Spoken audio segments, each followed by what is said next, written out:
In the early 2000s, the music industry was essentially a corpse walking. Global revenue had crashed by 40%. Nobody was buying CDs anymore. Why would they? Thanks to the internet, music was free. It was illegal, sure, but it was free. The titans of the industry, Sony, Universal, Warner, were suing grandmothers and teenagers for downloading MP3s. They were fighting a war against technology, and they were losing. They needed a miracle, or a savior. But when the savior finally arrived from Sweden, he didn't come with a sword. He came with a server, and he made them an offer. I can stop the piracy, but the price is control. This is the story of Spotify.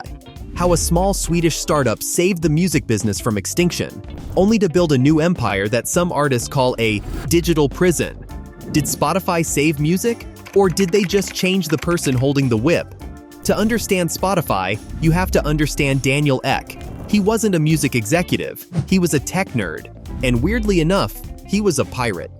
He understood something the old men in suits didn't. You can't beat piracy with lawsuits. You can only beat it with convenience. His pitch was simple. People aren't stealing music because they are criminals. They are stealing it because buying CDs is annoying.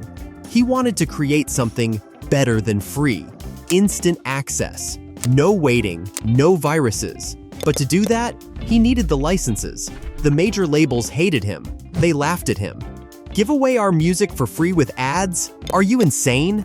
So, Daniel Ek played his ace. He didn't just offer them royalties. He offered them ownership. He gave the major labels nearly 20% of Spotify's shares. Think about that. The labels would profit even if the artists didn't. If Spotify's stock went up, Sony and Universal made billions, regardless of how much they paid their musicians.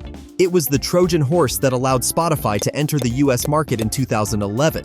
The gatekeepers let the fox into the henhouse because the fox promised to share the eggs. The plan worked. Spotify didn't just change how we listen, it changed what we value. For 100 years, music was about ownership. You bought the vinyl, the cassette, the CD. It was yours. Spotify shifted the world to access. It was the infinite jukebox. For $10 a month or for free with ads, you had every song ever recorded in your pocket. Piracy virtually vanished overnight. Revenue started flowing back into the industry. By 2020, streaming accounted for 80% of all music revenue.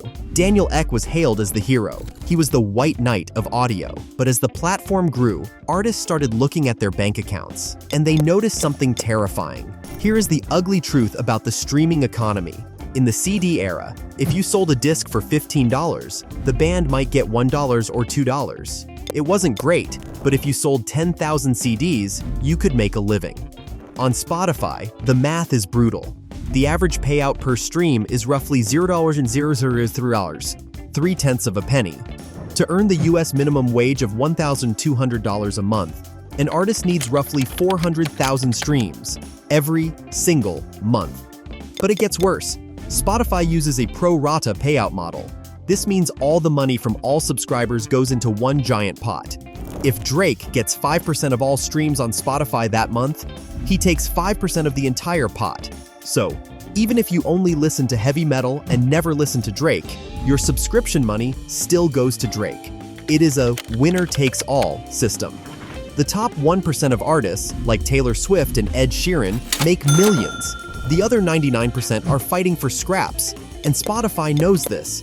In fact, they use it as leverage. In the old days of radio, labels paid DJs illegal bribes to play their songs. It was called Payola. Spotify reinvented this, but made it legal. They call it discovery mode. Here is the deal. Spotify tells artists, we can push your song. We can put it on the radio algorithm. We can get you millions of listeners. But in exchange, you have to agree to accept a lower royalty rate. It is essentially a shakedown. Nice song you have there. Shame if nobody heard it. Artists are forced to choose, get paid fairly and remain invisible, or take a pay cut to feed the algorithm. Spotify is no longer just a neutral platform. They are the gatekeeper. They decide what is a hit and what is silence. While artists struggle to pay rent, Spotify spent $300 million to put the FC Barcelona logo on a jersey. They spent $100 million just to get Joe Rogan exclusively. They have money. It just doesn't flow to the musicians. So, is Spotify the villain? It's complicated. Without Spotify, the music industry might have died completely, killed by piracy. A small check is better than no check. But they saved the industry. The labels, the executives, the shareholders. They didn't save the working musician. They turned music into a utility, like tap water. It flows endlessly, it's cheap, and we take it for granted. The question for the next decade is, if the creators can't afford to eat, who will be left to make the music? Spotify disrupted the music giants with software. But what happens when a tech giant gets too arrogant and misses the next revolution? To see how Apple destroyed Nokia not with technology, but with psychology, click here to watch our next documentary.